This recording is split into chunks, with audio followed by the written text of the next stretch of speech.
Witam from BA. This is a Rorschach Poland update from the 27th of March 2025. A quick summary of what's going down in Poland. Let's kick off with an update to the suspension of the right to seek asylum.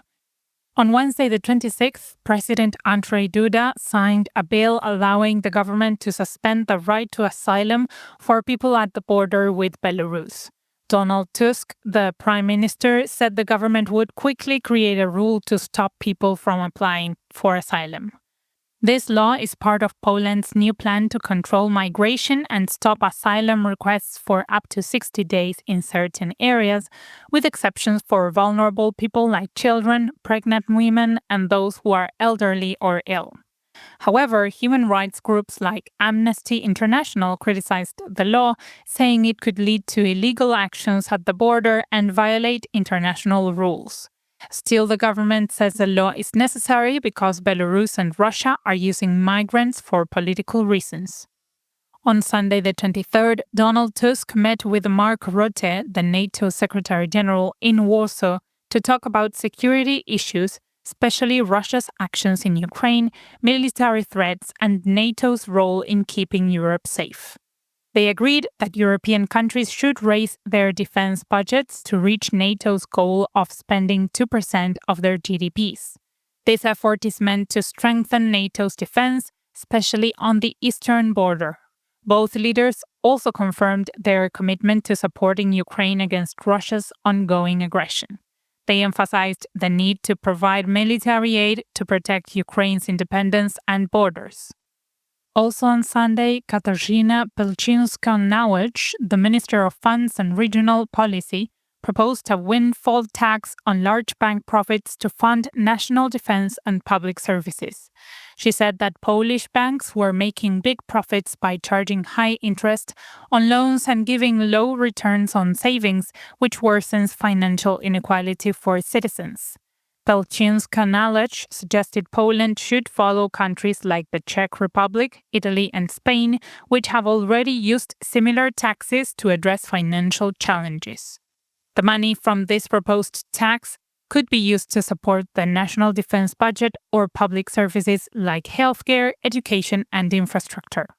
Even though banks may resist the idea, she said that determined government policy could make the tax a reality. Speaking of healthcare, on Friday the 21st, Izabela Leszczyna, the health minister, announced during a press conference that the ministry plans to ban the sale of disposable e-cigarettes, both with and without nicotine, due to their harmful effects, especially on young people. She said that young people get cheap e-cigarettes easily and added that they have unknown chemicals and are causing plastic waste.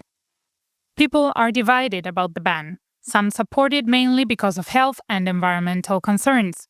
Others, like those in the vaping industry, are against it, saying it hurts businesses and the economy, and that e-cigarettes are less harmful than regular cigarettes. They suggested instead improving the enforcement of current rules and educating people more effectively about the risks. Still on health, on Friday the 21st, Łukasz Krason, the Deputy Minister of Family and Social Policy, announced that adults with rare genetic diseases and Down syndrome can now receive permanent disability certificates, while children will have them after they turn 16. Previously, individuals had to prove their disability every 2 to 3 years, but now those with lifelong conditions no longer need to go through this process. The disability certificate provides access to financial benefits, tax discounts for medical and rehab costs, faster medical care, educational support such as learning plans and assistance, job assistance, cheaper public transport, and special parking permits. The ministry will soon introduce more changes, including extending the validity of medical certificates required for disability assessments, sick leave, and access to certain benefits. Let's switch gears to a corruption investigation. On Tuesday the 25th, Gazeta Wyborcza, a major Polish daily newspaper, published the results of their investigation into a massive corruption affair involving Hungary's National Bank and its ties to Daniel Obajtek, the former CEO of the Polish oil company Orlen. György Matolcsi, the former head of Hungary's National Bank, took money from the bank and created several foundations, including one that later invested in Globe Trade Center, or GTC, a Polish real estate company that built major properties in Warsaw. In 2014, Daniel Obajtek joined the supervisory board of the GTC but resigned after just 10 months without explanation. Hungarian authorities are currently investigating Obajtek's role in the case, checking if he was involved in the GTC investment and if he had any conflicts of interest or broke the law during his short time at the company. Next up, on Tuesday the 25th, the EU announced new driving license rules, including a digital license by 2030 that will work in all EU countries and be stored in the European Digital Identity Wallet. Poland already offers a digital license through the mObywatel app, but it's only valid within the country. The digital license is optional and people can still go for a physical one, both valid for 15 years. The new rules will standardize medical tests for drivers across the EU, increase penalties for drunk driving, and require new drivers to complete a 2-year probation. However, the EU rejected a proposal to force drivers over 70 to take medical tests, calling it discriminatory. The rules will still help with the truck driver shortage by allowing 17-year-olds to get a license if they drive with an adult until they turn 18. In more new policies, on Tuesday the 25th, the government approved a draft bill to raise the funeral allowance from 4,000 zloty, which is $960, to 7,000 zloty, about $1,700 starting next year. The funeral allowance is the government's one-time payment to help cover funeral costs.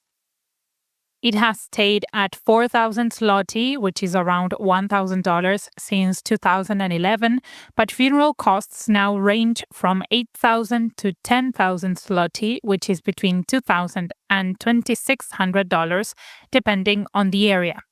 The proposal also includes adjusting the allowance according to inflation and offering extra help for special funeral costs, like transporting bodies from abroad. In sports news, on Friday the 21st, vandals damaged the restroom at the new stadium in Opole in southwestern Poland during a friendly football match between Poland's Odra Opole and Germany's FC Magdeburg. The police arrested 4 people, including a German citizen who had drugs and pyrotechnics and a local resident who attacked a police officer during the game. Authorities also found stickers and graffiti left on the restroom walls. The German football club condemned the actions and said that this kind of behavior is not acceptable, while local authorities reminded everyone that weapons, pyrotechnics, alcohol, and drugs are not allowed at public events, warning that breaking these rules could lead penalties including fines, bans on attending events, temporary detention, or up to 5 years in prison. Meanwhile, on Monday the 24th, Radosław Sikorski, the foreign minister, became the first Pole to receive the title of Honorary Fellow at Pembroke College in Oxford. He studied at Pembroke College in the 80s, earning a degree in philosophy, politics, and economics.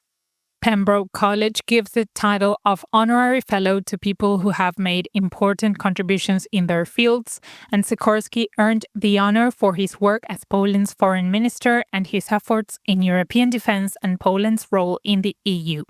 He thanked the college, saying he was honored to join writers like Samuel Johnson and J.R.R. Tolkien. And to close this edition, on Sunday the 23rd, the Elbląg Forest District, the Polish Society of Forest Bathing and Forest Therapy, and the Elbląg Upland Landscape Park opened a forest therapy path in the Elbląg Forest District in northern Poland's Pomerania region. This path is designed to boost the senses and support treatment and recovery for visitors. Forest therapy, which has scientific backing, helps reduce stress, lower blood pressure, improve mood, and provide many health benefits. The path, the first of its kind in the Pomerania region and third in Poland, aims to connect people with nature and promote mental and physical well-being. And that's it for this week. Thank you for joining us. Are you listening to us on Spotify? Did you know that you can leave comments or questions in the episode? Click on the comment box. But don't worry, the comments are private by default, and we won't publish them. If you want us to get back to you, share your email. Do zobaczenia!